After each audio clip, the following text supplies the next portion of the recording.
Hello everyone and welcome back to DeucesCracked.com. This is Andrew BalugaWhale Sideman back with my second episode of Good Bluff, Bad Bluff, the series where I explain what makes a bluff good, what makes a bluff bad. And in the first episode we basically went over pretty much like what is a bluff, and we talked about a few of these sort of different definitions of bluffing. The classic definition of bluffing being, can I bet to make a better hand fold? Then some more nuanced descriptions of bluffing, which is what happens if I make a worse hand fold correctly, something that people oftentimes called, make a worse hand fold incorrectly, I should say. So this is something people often call protection. Or how do I even make a worse hand fold, even if they're like making a correct choice equity-wise to fold, but maybe an incorrect choice against my range in general. That was sort of the introduction of ranges and whatnot into this. But we'll have a lot more of that today. So this is our quick recap here. The trickiest ones are thinking about the last one we had. The example was Queen Jack on an ace high board against Jack 10, where on the one hand, if we bet and he folds, he's playing perfectly, but on the other hand, if we check and he bets and we fold, he's playing sort of a different, like a more perfect version of that. Ideally, like it would be best if we bet and he raised and we folded, if he could see, both our cards and what we were going to do. But my point is that bluffing can get much more complicated once we get into ranges in general. So for today, we're going to talk about preflop. Now, I promised in the last video that we were going to do a lot more of like a lot of specific real life hands, which I think we're still going to get to, but didn't end up really happening today. We're still kind of in the theoretic territory, where we're going to talk a little bit about all the different elements of preflop bluffing, what it means to bluff preflop, why people have such a hard time thinking about preflop as a bluff or even as a semi-bluff when we have no problem thinking about it post-flop. One of the classic examples of this would be if I told you that you were going to shove in ace high preflop and that you were going to win about 35% of the time when you got called, you would think that I was a that's like not like a bad play or not really a bluff. But if you were to say like you're going to ship in a flush draw on the flop and you have about 35% when you get called, that usually seems totally okay. So why is it that preflop seems so different to us? Then we'll talk a little bit about just all the different elements of preflop bluffing: raising, 3-betting, cold 4-betting, 4-betting, and we'll touch probably on 5-betting for just a very brief amount of time. Okay, so this is kind of where the problem with preflop raising begins to lie. So we used this. I had this graph last time where we had aces were kind of at the very, very top end of this what value looks like, and we sort of had this wave of everything else. And if you remember, there was sort of kings were about here, and then queens were there, and jacks are down here. And so the hand that we're going to look at today in general is Queen Jack offsuit. I've sort of labeled like roughly where Queen Jack looks like on this spectrum of hands. Some people might view it as being maybe a little bit better or a little bit worse, but we'll have some interesting things to look at here in just a moment with that. The reason why I bring up Queen Jack is because people have a hard time understanding why they are betting when they raise preflop with a hand like Queen Jack. On the one hand, they feel like, well, my hand is probably better than many of the hands that I'll be playing against, like Jack 10 or 7-6 suited or something like that. So this is a value bet, right? Whereas on the other hand, you might say, well, my opponent has lots of things like King 5 offsuit, which I kind of want him to fold, even though, like, that's not a very good hand. It's still kind of doing better than mine equity-wise. So it's unclear exactly why you're betting. Is it for both reasons? Is it for one or the other? And so this is kind of a challenge for us. So the reason why this is tricky is that it's very challenging to connect preflop and postflop. And that's one of the things that we're going to talk about a lot. But when we're thinking about Queen Jack, let's start off by offering a little poker stove action and see what happens. So right now I have given our opponent 40% of hands. It looks like all pairs, a variety of ace 3 off, queen 4 suited. You might imagine this to be like even somewhat of a relatively tight range for a bad aggressive player, a relatively standard range for a bad passive player, and then obviously an extremely loose range for a thinking player. And you can see it's not exactly perfect. I've kind of like, they have 10-9 off here, and probably they should have 7-6 suited and things like that. So we can maybe like mess around with some of these things to get ourselves back to an even 40. Sure, why not? Not really the point. So the point is, against a 40% range, how well do you think that Queen Jack is doing? People oftentimes think, well, obviously I should be like crushing that range, right? Because it's just Queen, I have Queen Jack, it's 2 Broadway cards and whatever. And then we end up with this situation here where we are quite flabbergasted that we're a dog to a 40% range. It might seem very, very, very unlikely, but yet here you are looking at the hard numbers, that range of all kinds of things that includes, Jack 8 offsuit and King 7 offsuit and Queen 4 suited and King Deuce suited and all those things, is actually a superior range of hands that does better than us in terms of hot and cold equity. So if we go back for a second to this slide here, and we notice that Queen Jack appears to be kind of in the middle-ish area, it's important to see how far down it is on the curve that I've labeled here value, or this y-axis, where that to get to even break even, we have to be even closer over here. And to get to be like truly in the value territory, we end up in a relatively small percentage of hands, because Queen Jack itself is in a pretty high percentile itself. So like, actually, let's just on Stove here. Let's keep going until Stove decides that Queen Jack off is part of our scene. Okay, so it looks like, as far as Poker Stove is concerned, Queen Jack off is in about the 13th and a half percentile. It's not included on 13%, it's included on 13.9%. So in that sense, if we're going to be truly value betting, which would mean like taking a hand that's better than the range we're going to be up against for value, we need to be a fair amount stronger than Queen Jack in order to justify ourselves as value betting. So in that sense, if we're not value betting, we must be bluffing. So this is now like a little bit interesting. We've been probably taught, especially at small stakes for a long time by people like me, that you should be raising and c-betting a lot, and that is standard. Now, part of this is my own, like when I was first started teaching these things, like I didn't fully understand this myself, and so I was calling this value a lot. But it's not really value; it's bluffing, and it's only standard for a sort of a good historical reason, but probably not the one that you're considering. It's not standard to raise Queen Jack because you expect to get a ton of value with your hand post flop. It's standard because for a long time the games in small stakes games are extremely passive. And as a result, you can raise and bluff somebody off of their equity using one of those previously defined reasons for bluffing really, really easily and effectively with the c-bet. So in a sense, it's kind of hard to wrap your mind around, but there's not too much value to be had raising Queen Jack before the flop, at least directly in terms of like your equity against their equity. There's obviously like other things will happen post flop. So like if you're better at poker than them, you might be able to get better value bets or better bluffs in them and that kind of thing. But in the grand scheme of things, the reason why it's standard to raise so many hands pre-flop and to c-bet all those hands was the expectation that your opponents would basically be folding too often when they don't make a strong absolute strength hand. So in a sense, your entire I'm raising pre-flop and then c-betting the flop strategy is about bluffing. And it was effective for a long time when bluffing was very easy because people would just fold when they missed. Okay, so in that sense, we talked about a game that was extremely passive.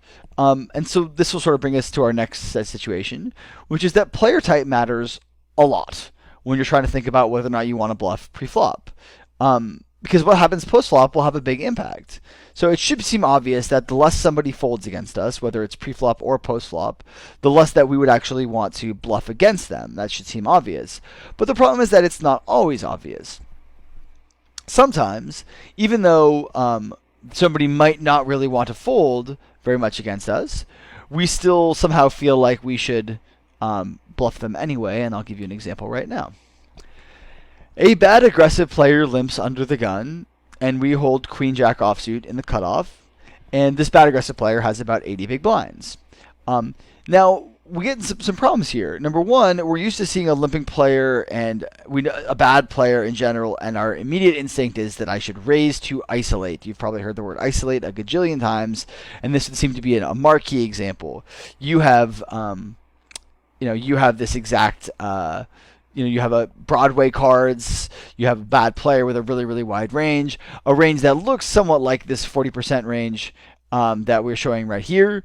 Limping all these things in early position. You might even be able to take out like a couple of the big pairs, but against the bad aggressive, maybe not. They kind of do random things. So let's just give them the whole 40% range here, which we had put in there before, I believe.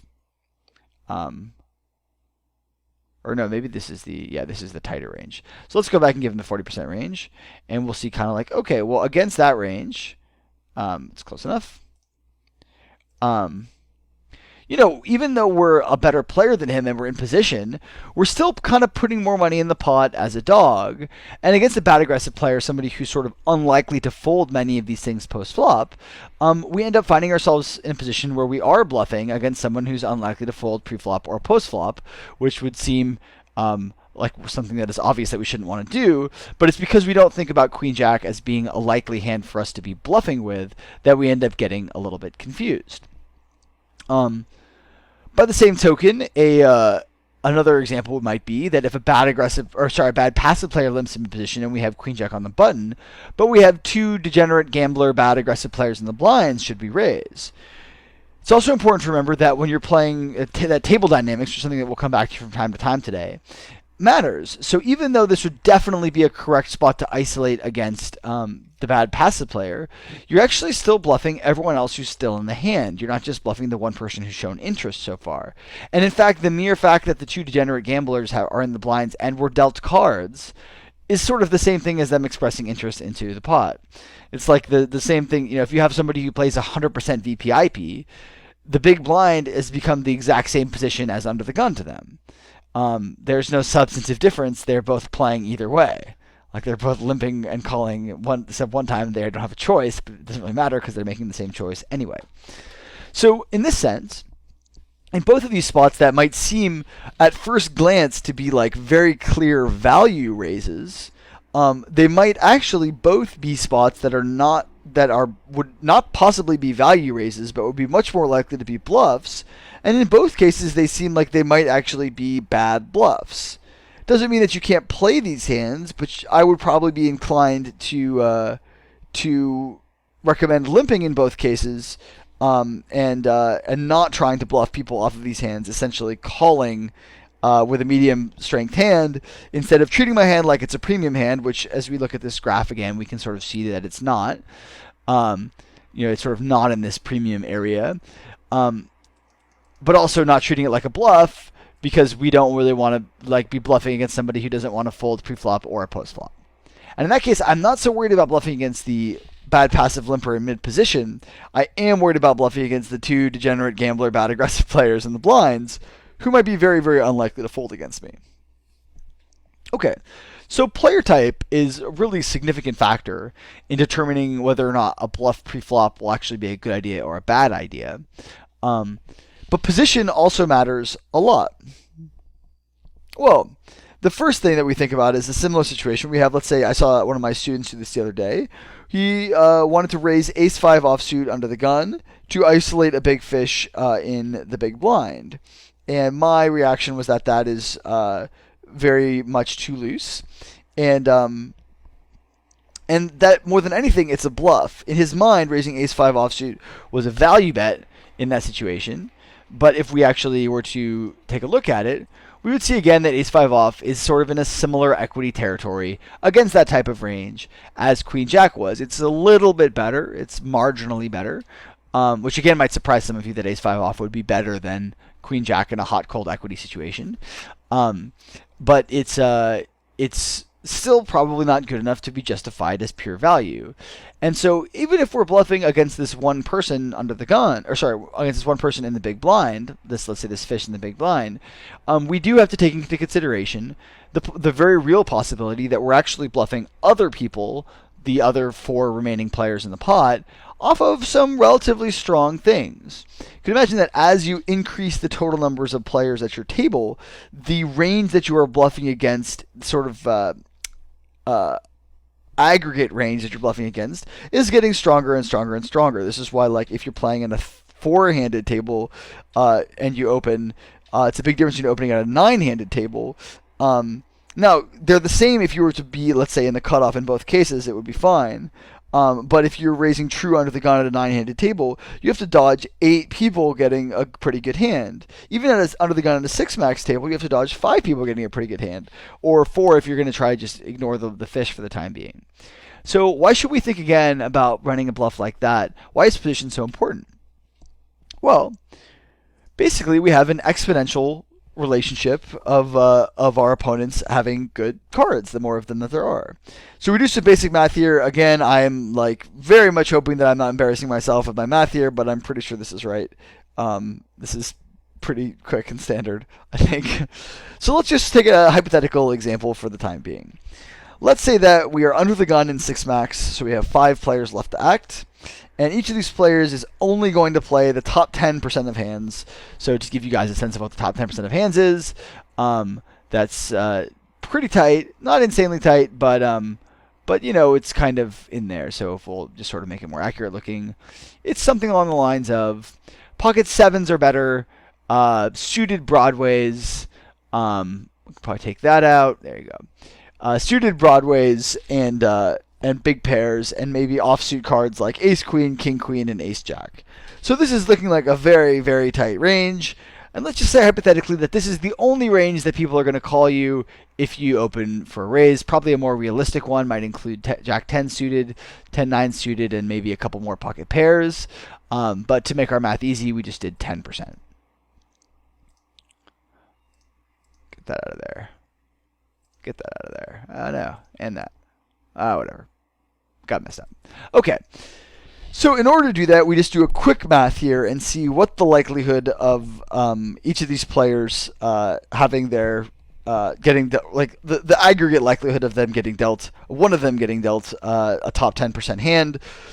We could see that if we say that they're folding 90% of the time, raised to the 5th, which is the number of players remaining, and then minus that by 1 to see the number of times that they are actually calling or actually have that top 10% of hand, we'll see that somebody is going to have a top 10% hand 41% of the time.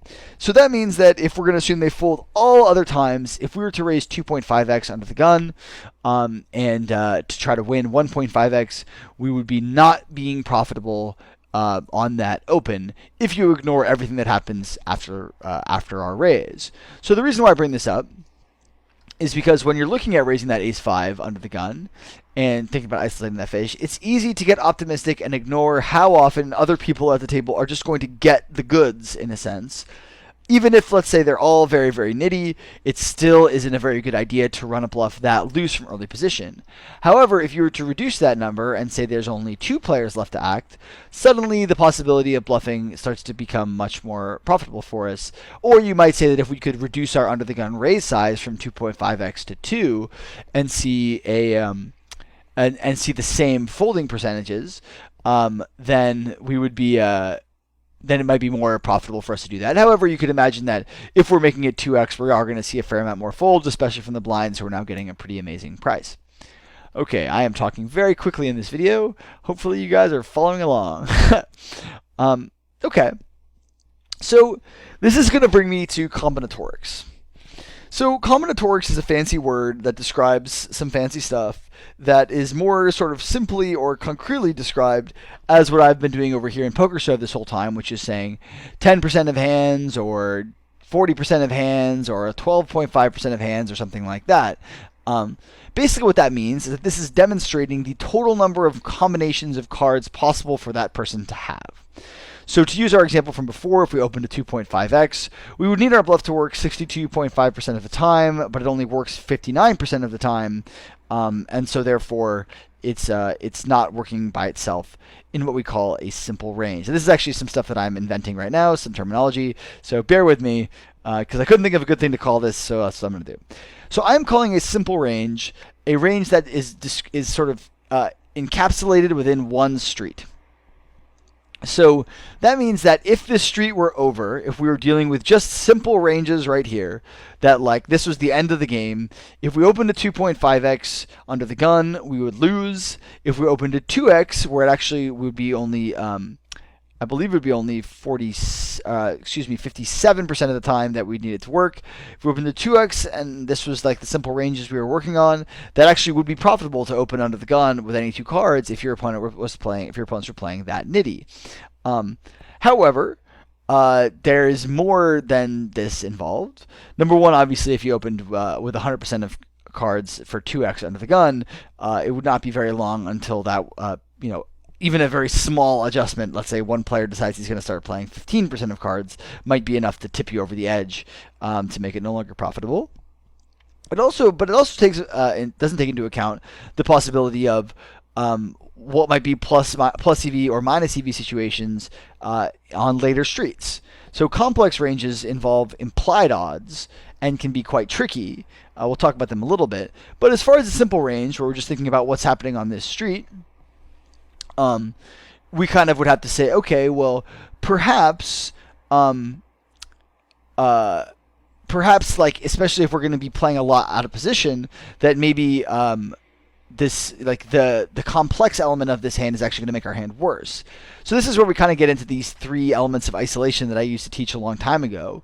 Your position advantage, your card advantage, and your skill advantage.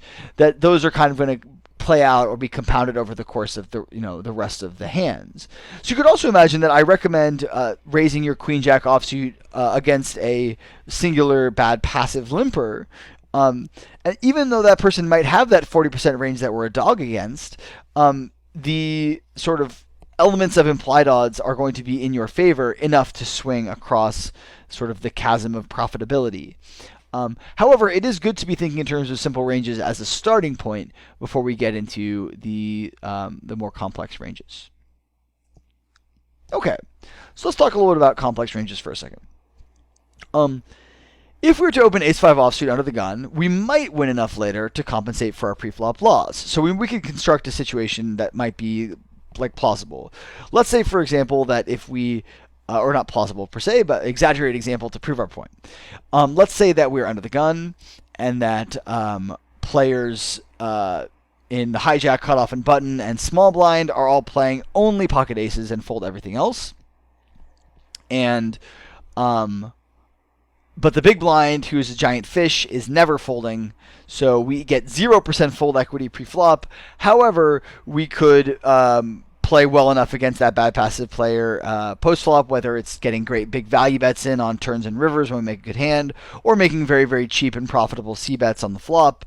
We might be able to win enough later to compensate for our pre-flop loss. Unfortunately, most table circumstances don't allow that, and they're closer to the one that we discussed a moment ago, if not a fair amount looser than that, where if you had, let's say, a number of players who instead of only playing the top 10% of hands, are instead playing the top 15% of hands, where suddenly you're playing out of position a significantly high portion of the time. In fact, we could probably do that really quickly. Yeah, 1 second. In fact, if you were to just consider how often you're playing out of position, if you were to open ace-5 off under the gun, your opponents, and if the hijack, the cutoff, and the button are all playing 15% of hands, which again is like not all that wide. We can kind of look here and see roughly what that looks like, which would be, we'll probably adjust a little bit or something like that. Maybe something along those lines, something like that on average. Even if they're playing a range of only 15% of hands, which again seems like pretty reasonable. Probably take those out, put that in maybe something like that. Cool. If you add those in there, suddenly your opponents are actually you're gonna be playing out of position against somebody with a hand that they're not going to fold preflop, almost 39% of the time. This is not even counting the times when the blinds wake up with some kind of a thing. So, in essence, unless your opponents are extremely nitty, or you're super, super, super high value against somebody in the blinds, which again it's hard to get that high of value, especially with a hand like this, because it's going to be difficult with an offsuit hand like this to get so much money in against a bad passive player. Against a bad aggressive player, when very, very, very deep, you might be able to get that type of value post-flop. But it's going to be challenging to have the implied odds that you need under the gun relative to the kind of the innate or fundamental problems that you run into playing out of position like that. So then we'll find, so what about ace-8 offsuit, ace-10 offsuit, king-jack offsuit, pocket threes? So I've written here that depth and skill definitely matter. The only issue I would say with depth is that depth is a diminishing curve in terms of its value. So there's a big difference between something like 100 big blinds and 200 big blinds, but there's a much smaller difference between, let's say, 300 big blinds and 400 big blinds. At a certain point, it just becomes too difficult relative to the stakes that you're playing to get too much extra money in. You could imagine that if you and I were playing if we had 5,000 big blinds in our stacks, it would be virtually impossible for us to reach a situation where we'd get our 5,000th big blind in.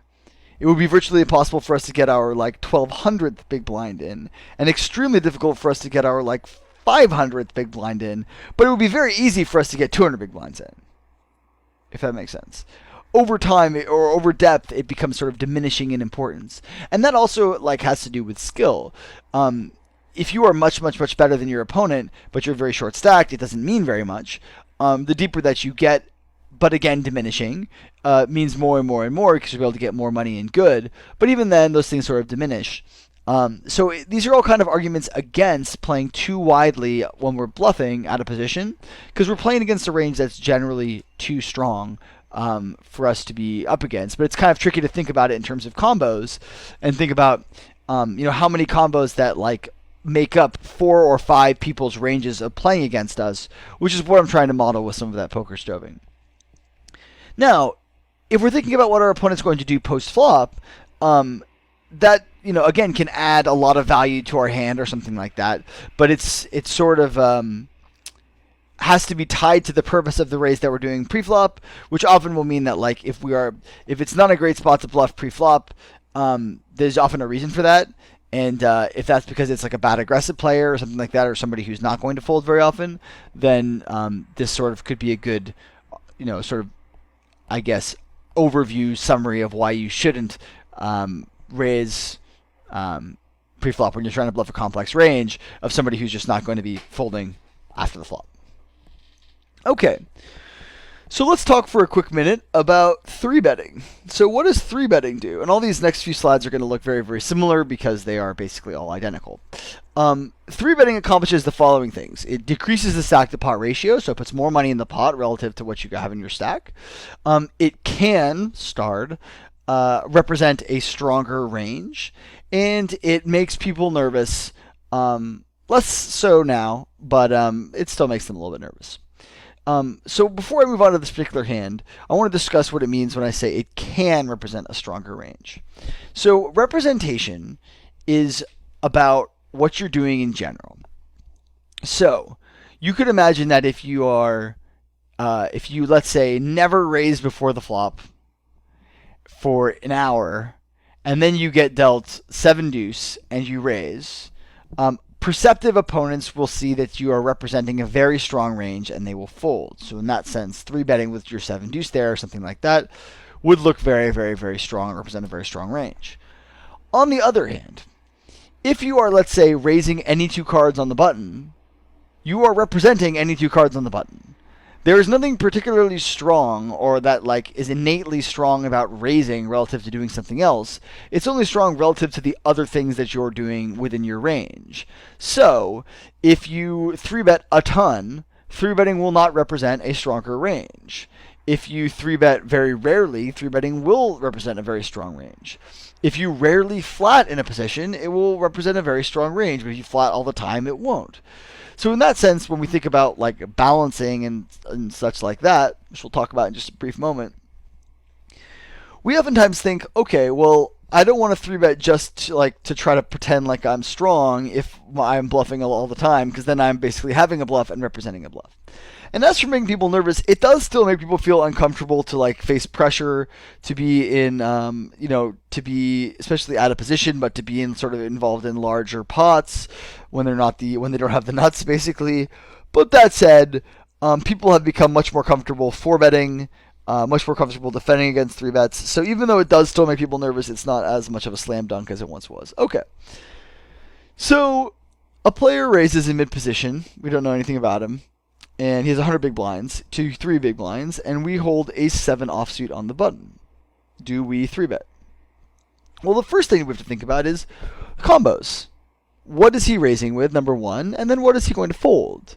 So you could imagine if we were to bring back somebody's 15% range here again for a second, that let's say somebody is raising with 15% of hands from mid position, which seems like a relatively feasible quantity of hands.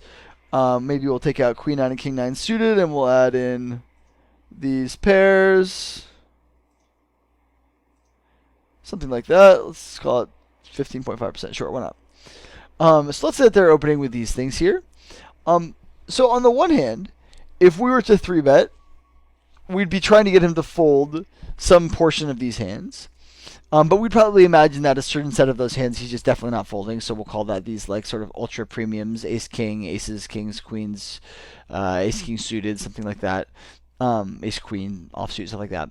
But then we may get him to fold things like ace jack, ace 10, king 10, king jack, queen jack, king queen, king 10 suited, queen 10 suited, queen 9 suited, ace 7, ace 8, ace 9, ace 10 suited, Jack 10 suited, Queen Jack suited, King Jack suited. Let's say we get him to fold those things. Oh yeah, maybe we'll get him to fold some of these pairs too. Oh, these are coming back in somehow. So let's say he folds down to pocket 10s. Okay. So this brings him down to actually about 5% of hands. If this is his only defending range against a 3-bet, then our 3-bet should work about 2/3 of the time.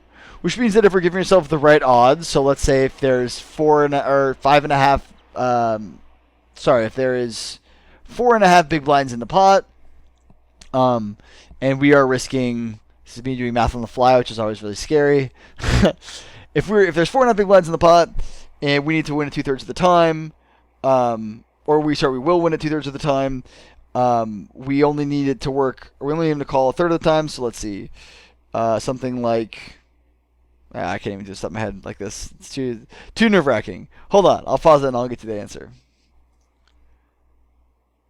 So after running some quick numbers, forgive the, I guess you guys didn't perceive any delay at all, but we find that basically if our opponent is folding from 15% down to 5%, or 2/3 of the time against us, that basically any time that we 3-bet him at all, it's profitable.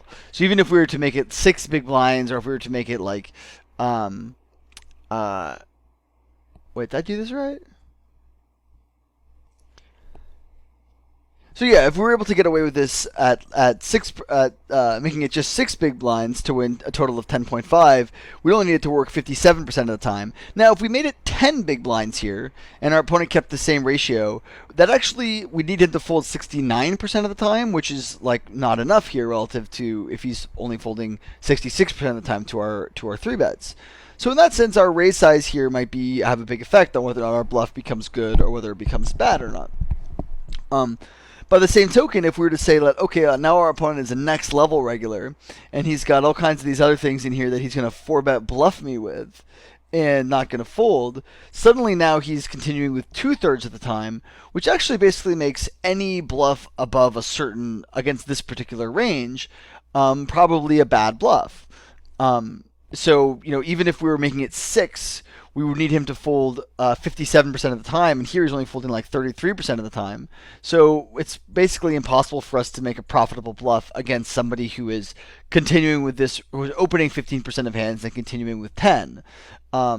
So this is kind of why I'm saying this is important to think about combos, not just what is he raising with, but also what is he folding, because you could see in scenario 1, we could have made it 8 big blinds pre-flop or 7.5 big blinds and comfortably made a good bluff. But against person number 2, who has the same initial range of hands but folds fewer of them, we can't really bluff him with anything.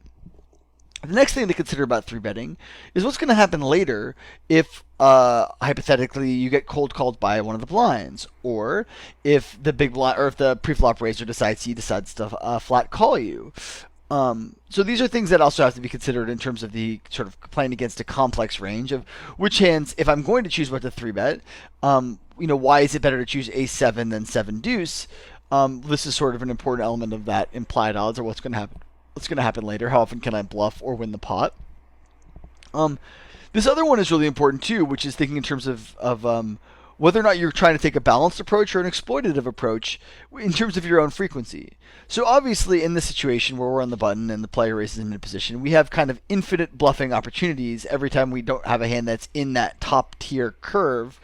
If I were to go back to that for a second, anytime you have a hand that's not kind of in this section of the curve, you have a bluffing opportunity, and that's quite a few opportunities. And so how often do you choose to do that? Well, if you are trying to adopt a balanced approach, you would be, probably sort of choosing how many of your hands you're 3-betting for value and how many of your value hands you're deciding to flat, and then proportionally adjusting how many hands you're choosing to bluff with, both in terms of flatting and in terms of 3-betting pre-flop. So that would be kind of one that's based about your own range and not having to do with what your opponent's range looks like. On the other hand, if you're trying to be exploitative, you might say, well, I have a good read that my opponent opens too many hands and folds too often, so I'm going to try to take this exploitative approach and 3-bet him as much as possible. Or you might say, okay, my opponent opens 15% of hands, but he only folds he continues with 10% of hands, or 66% of the time if I 3-bet. So therefore, 3-betting him in general is not a very good idea. So I'm just going to exploit him by only 3-betting him for value, or by not 3-betting him much at all. So those things are important. And then the last thing to consider with this is table dynamics. What's going to happen? How are the other people at the table, let's say a fish in the blinds or somebody like that, going to affect what that range might actually look like? So if that player in mid-position is raising to 3 big blinds more often because there's a big fish in the blinds, or normally he would raise with a lower frequency or to a smaller raise size, then we might actually be able to use that information to sort of adjust our frequency and be more exploitative. Hopefully that makes some sense. Well, if that's 3-betting, then what about the first element of 4-betting, which we will call cold 4-betting, which hopefully you guys understand means that you are not a raiser yet in the pot. As you'll see in our example, that you have not put any money in, but you're trying to decide if you should or not. So cold 4-betting does the same thing as 3-betting does. It decreases the stack to par ratio. It can represent a stronger range. It's sort of more likely to represent a stronger range in most cases. But even if you're playing against some very aggressive opponents, their cold 4-bets might look kind of full of it. And again, it also still makes people nervous. But once upon a time, it used to get people to fold queens, and now no one folds queens for anything. So there's that. Okay, here's our example. A player raises in mid-position to 3 big blinds, and an aggressive regular 3-bets on the button to 9 big blinds, and we hold a7 offsuit in the small blind. Should we 4-bet? Well, again, we're going to do the exact same thing that we did a second ago in terms of evaluating the combos of the initial raiser. How often are they raising and folding? Then the 3-better. So you could imagine that if a 3-better had a range of 15% per se in this particular spot, then you might be in a very similar situation than we were in the one in a moment ago, except for the fact that you have to make sure you consider all players. Now, I chose this hand specifically for us in the small blind because you have to imagine, number one, that the first player raising in mid-position is going to have some, let's call it 4% of hands that he'll continue with out of his initial, let's say 15. So of that, let's just call it 25% of the time he continues. That means that he basically has ace king or better kind of territory. or pocket jacks are better, something like that. Then let's say the aggressive regular on the button is 3-betting 15% of the time, and he has another, or 16% of the time, and he has another 25% of the time that he's continuing.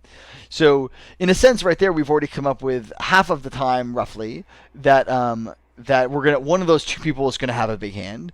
And then we have to remember also the big blind is still in the pot, and there is probably a 3 or 4% chance at the time that he is going to continue against a cold 4-bet there.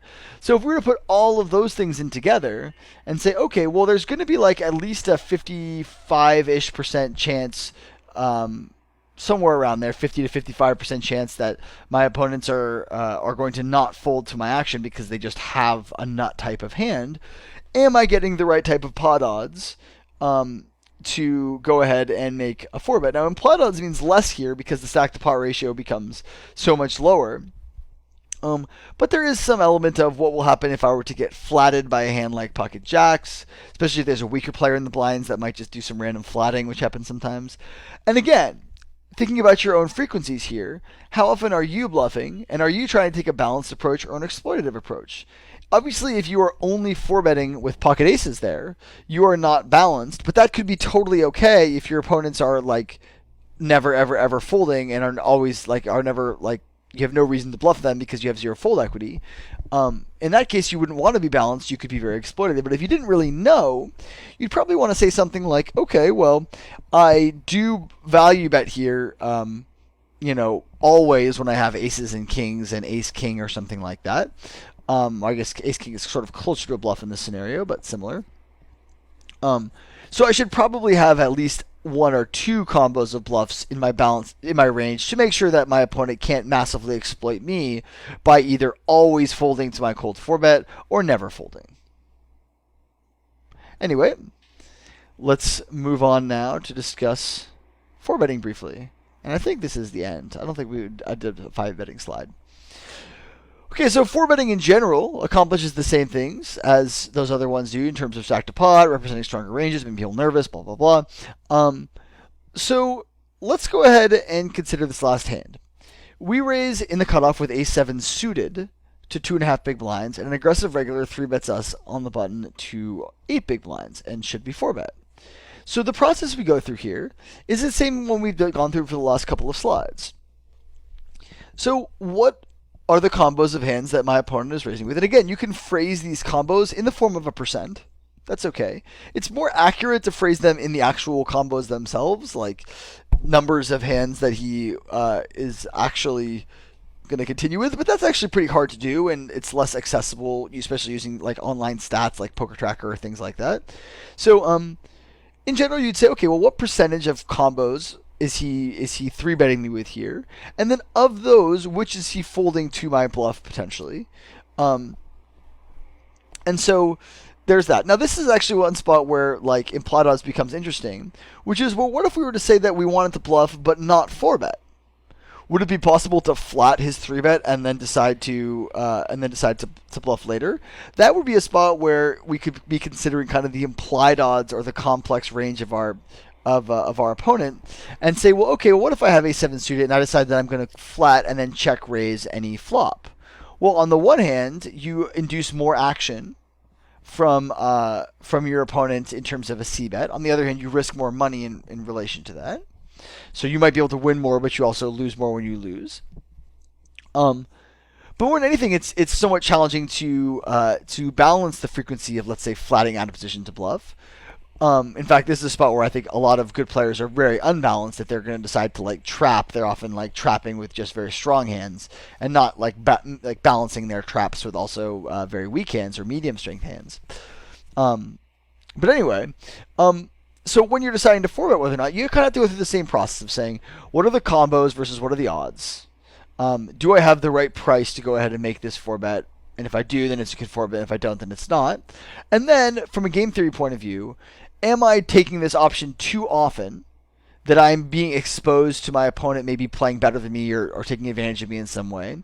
Or is my read solid enough that my exploitative decision is correct and that I'm kind of owning him every time I do it this way? So anyway, this is our discussion of kind of pre-flop bluffing. what it means to be bluffing in terms of combinatorics, and thinking about ranges, and also like hot and cold equity, those things.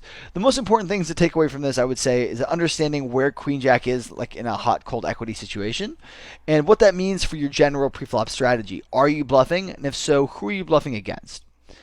So hopefully you guys have enjoyed this. I'll be back again with another episode of Good Bluff, Bad Bluff. But for the near term, this has been Andrew BalugaWhale Sideman, only here on DeucesCracked.com. I will see you guys next time. Good luck.